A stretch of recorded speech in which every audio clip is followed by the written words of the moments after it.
Can you imagine someone trying to ban manly speech? Nah, big man thing, that's exactly what is happening now. And people here are baffled, seething, and even asking, is this really about equality or is it going too far?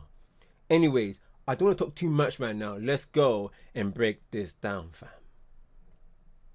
First of all, don't you hit nobody. I'm not the man. I hit a bitch back.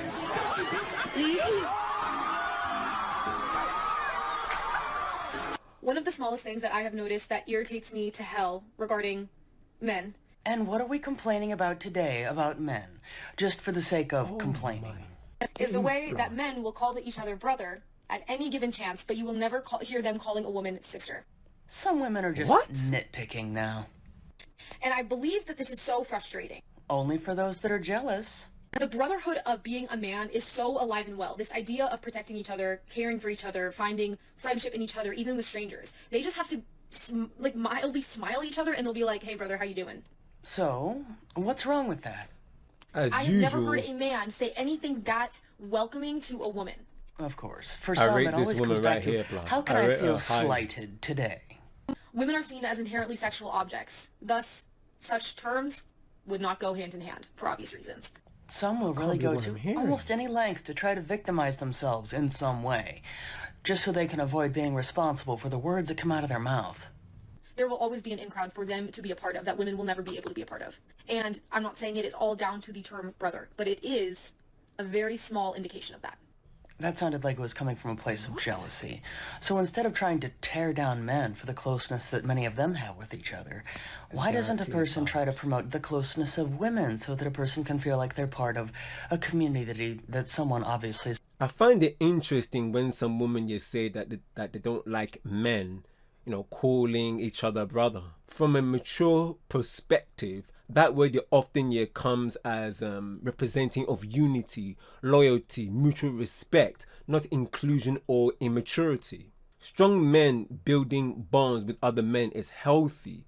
It helps you with, and I say even good, strong, moral men that lead you in the right path of life, especially to the young boys and young men. It creates accountability and support. It's part of what shapes stable, grounded men in the first place. If you have made it this far of this video, you know them way there. Don't forget, man, you have to hype the video, comment the video, like the video, and subscribe to me, GVBrazy. And don't forget to hit that notification bell so that way you won't miss any content that will be dropping on this channel. Anyway, let's get back to the video.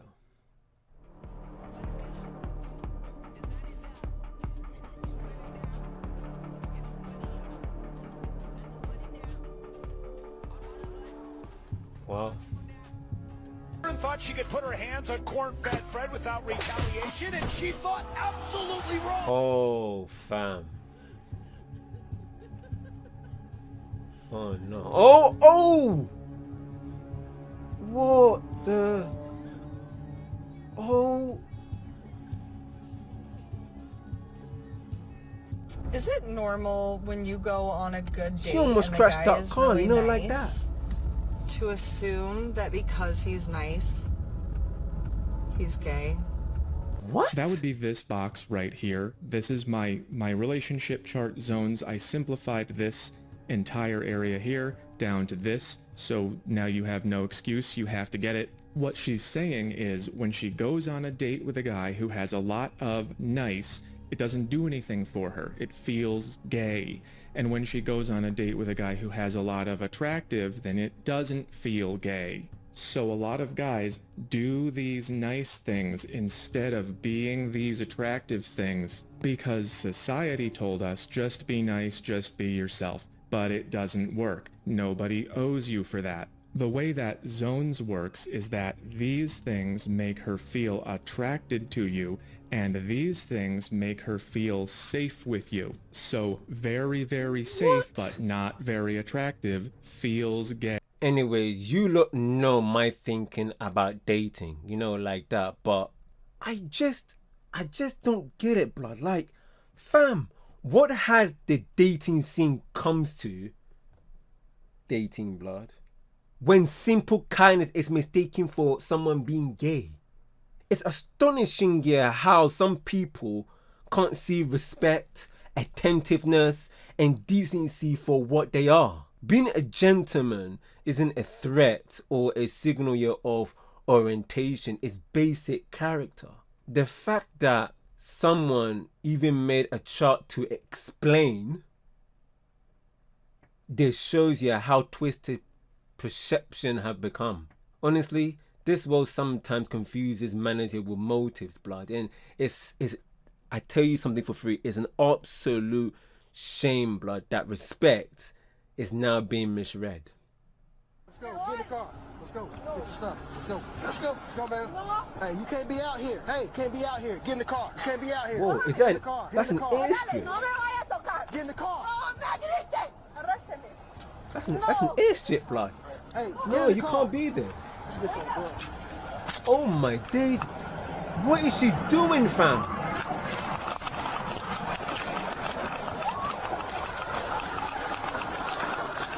Oh, that hurt, blood. I can't lie. I can't lie. Yep, that really hurt, fam. I can't lie. That hurt, blood. When a cop warns someone not to go somewhere dangerous, fam, like an active airstrip, it's not about control. It's about protection.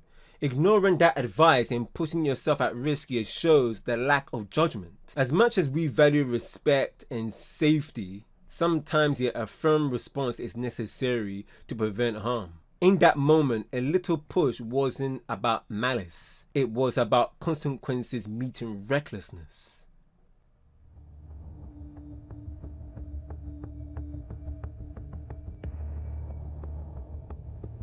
POV trying to hype myself up for dates with ugly hinge men because at this point, if I don't have a boyfriend soon, it will become detrimental. What? You're too fat to be calling men ugly. Oh!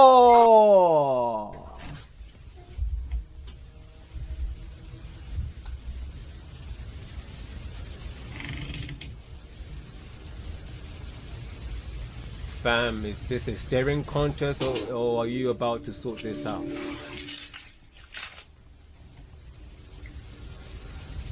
So who's breaking the silence first, or are we just on mute, like?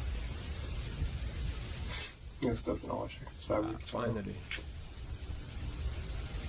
Are you reaching out to me? Why? Because it need to be done.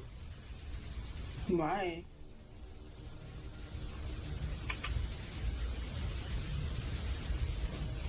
This place is beautiful. You don't think it need to be done? No, why?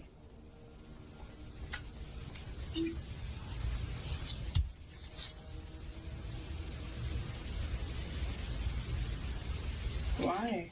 You seriously don't think it need to be done? No, why? What is going on? Fam, you know exactly what's going on. I think you just don't want to admit it. It's right in front of you, fam. I'm sorry. For what? Can you tell me why you're breaking up with me?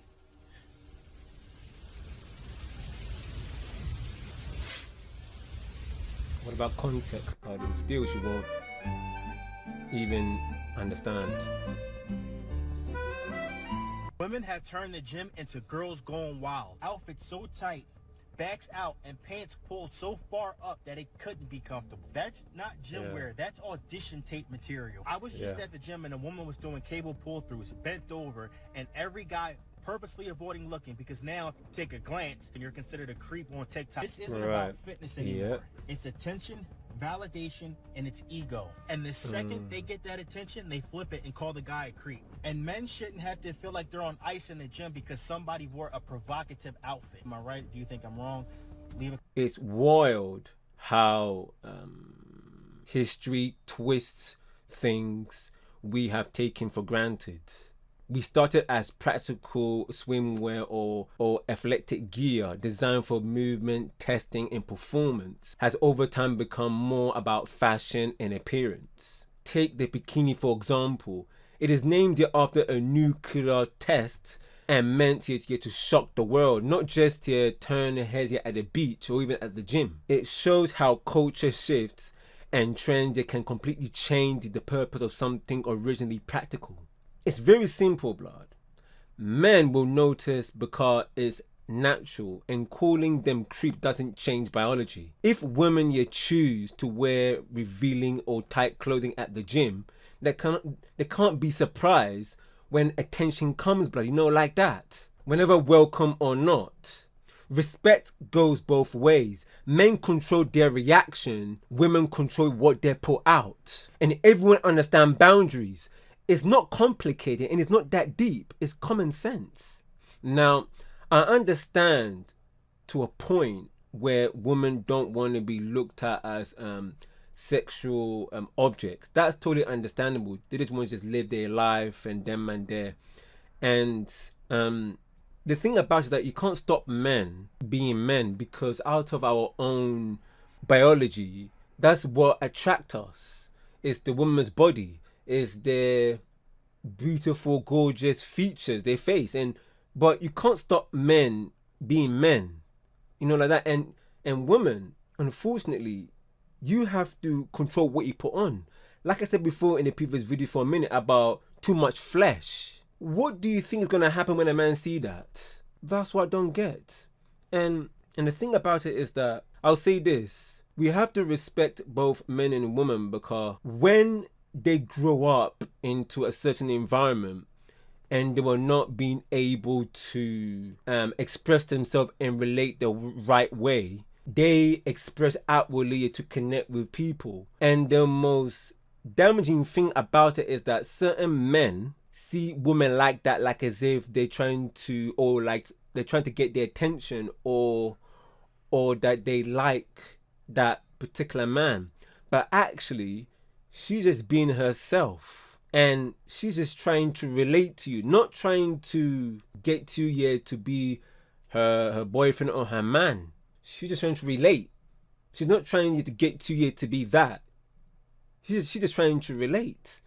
So this is where it gets really difficult here for men as well as for women, because there are certain men that are like that, like they come out like that because they haven't got a certain background, or like their background and the way they grew up and the environment wasn't great. They wasn't able to express themselves and it was compressed, like that.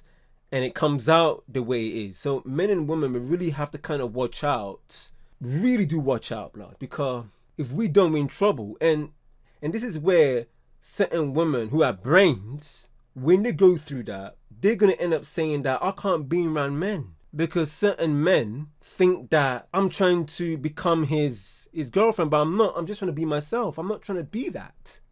And then, like that. And then the more that happens, the more that it really hits the woman psychologically, emotionally, mentally as well.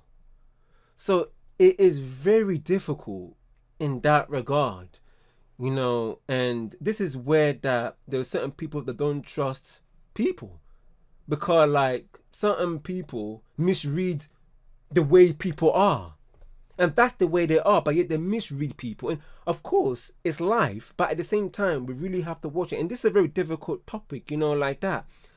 And obviously in life we see men and women, they are in the opposite. They're like in the opposite spectrum of the world. Men are on this side and also the women are on the other side. We are in totally different realms. And it takes a lot for men and women to come to agreement in the middle, where we meet in the middle in the bridge. And fam, let me tell you something for free. That's how it is, because men think logically, but women think with emotion. Let me put it that way. And there are rare cases here where women, and there are women out there that do think logically. Feminism, it looks like as if that feminism looked like as if the reason why feminism came out is because women are oppressed. But now, have you seen something that they don't even realize, blood? With all the things that they are trying to ask, oh yeah, men to be a gentleman and a red to tan, this and that.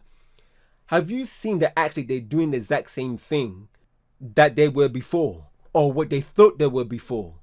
Now, can you see that feminism have made men oppressed now? This peak and Adonia thing, I tell you, fam. Ugly girls and created the feminism movement. I'm not gonna lie. So realistically, if you think about it, every time you are out and you see a pretty girl and she has an ugly friend with her, what does that ugly friend do? She instantly jumps into lesbian defense mode because she is an ugly Betty. The is jealous. So when you try to talk to the cute girl, I can't lie, that does happen. Leave her alone. She hates men. It's like, you hate men. Back the fuck up. You know what I mean? And she will keep going. Lie. And you've seen videos that where the cute friend will even tell the ugly friend, like, no, it's cool. And she still will be like, absolutely the not, because she's not getting that same attention. So in the ugly girl's mind, men are evil, men are aggressive, men are everything bad because she can't get the one she wants. You know what I mean? And so she deflects that onto her cute friend. And so then you also have another subcategory. So you have ugly girls, you have built a reputation for themselves. They're sleeping around, they're collecting babies, they're collecting bodies. The bitches just don't stop. And so after they're done living their whole life, now they're coming and looking for a man to save them, and no man is willing to save them. So again, they create the same agenda. Men are evil, men are monsters, she might have a point, you know. No, she might have a point, they're just two unlikable categories, and you are going to attract what you put out, which is bull 24/7. So with that being said, it just grew so big with them just constantly projecting that message over and over and over, because can be pretty. So you have girls that are pretty, but they're and so you see them being pretty and hating men, and then another girl jumps on because she's pretty and she hates men. Then you see an ugly girl, she's ugly and she hates men. Then another ugly girl jumps on and she's ugly and she hates men, and it just keeps going. And it doesn't fucking make sense, because at the end of the day, everybody wants to compete with men until it's actually time to come down and compete. They don't want to pay their own bills. They don't want to change those tires. That's the thing. Women feel like there is a competition where men don't see us as competition. They don't give a like you can't compete with something where you don't compare. Women realistically don't do it. Like, we cook, we clean, but men can also do that. A man, if he really needed to, he could cook a meal. He could clean a house. A woman, no matter how, I mean, she would have to put some real logic together to change a tire. Like, that's going to take some work. You know what I mean? I'm pretty sure there's women that can do it, but I for sure am not one. If you take 10 men, they could cook and clean a house. If you take 10 women to change oil or to change a tire, or even to even help you out in the rain, they ain't prepared with an umbrella, a chair, nothing. I've said this before many times. Feminism, as it's practiced today, often ignores God's design for men and women, relying on human strength instead of seeking the Lord. When women reject purity, wisdom, and submission to God's ways, it causes a ripple effect, confusion, entitlement, and societal decline.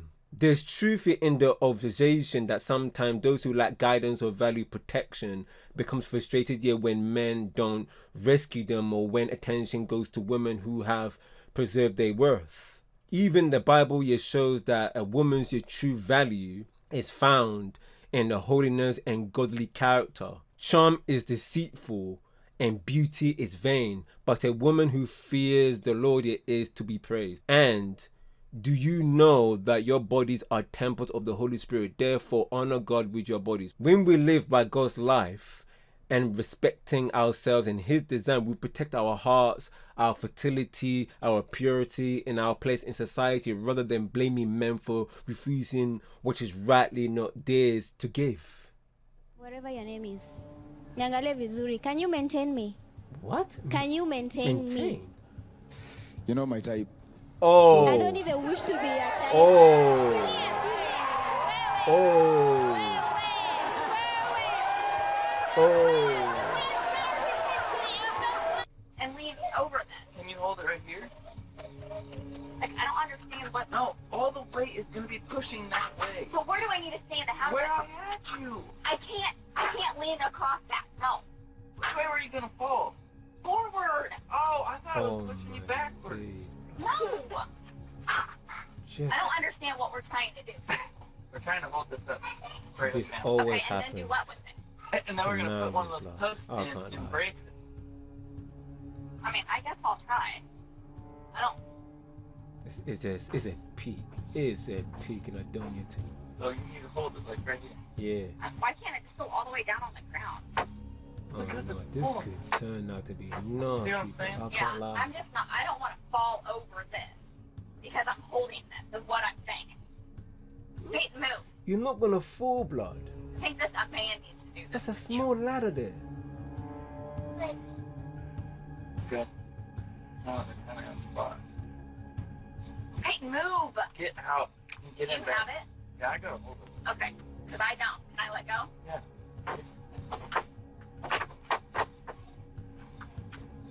Just get down. Let's go. Like, this is, I am too weak to stand there on a ladder and hold that. If I can hold it like this with one hand, there's no way you... Life and marriage are about teamwork, blood, not arguments over who can hold the pillars. A household functions when both husband and wife recognize each other's roles, support each other, and share the load, whatever it's providing, nurturing, and handling daily responsibilities. Like I said before about normally, man will go out and get bread, and also when he comes home, he nurtures the children, and also at times help the wife. The wife looks after the house, and also looks after the children. In your roles in your marriage, you're both working together. You're both looking after each other in your roles. You cannot flip it and make the woman go out and the man stay home, because the woman knows deep within that this is not right. A woman, you will hold you accountable if a man sits at home for 5-6 months, don't do jack. And also within a man, the man you wants to go and get bread. When a man gets bread before marriage, immediately he wants to get a wife. When you get everything all sorted, he wants to get a wife. He wants to get family. He wants to, like that. So roles cannot be switched in that regard unless certain circumstances happen. Like for example, like the dad passed away. It's really unacceptable for either husband or wife to deliberately abuse, neglect, or leave each other to handle everything alone. True leadership in a family comes from oneness, mutual respect, and example setting.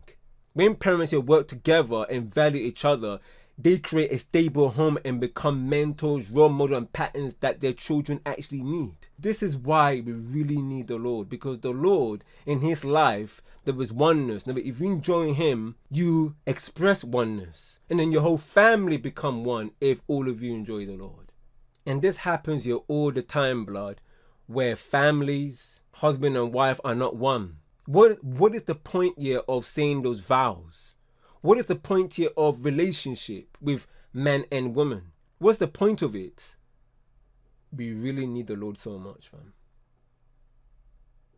Anyways, if you like this video, don't forget, guys, here to hype the video, like the video, comment on this video, and subscribe to me, GVBrazy, and also to hit that bell, that notification bell, for any content that will be dropping on this channel, like that. Appreciate each and every one of you, blood, seriously, for your support that's been happening, wow, for some time. I really do appreciate it, like that. Anyways, take care of yourself, bless, peace, big up all you men for watching and that's been locked in. See you guys then.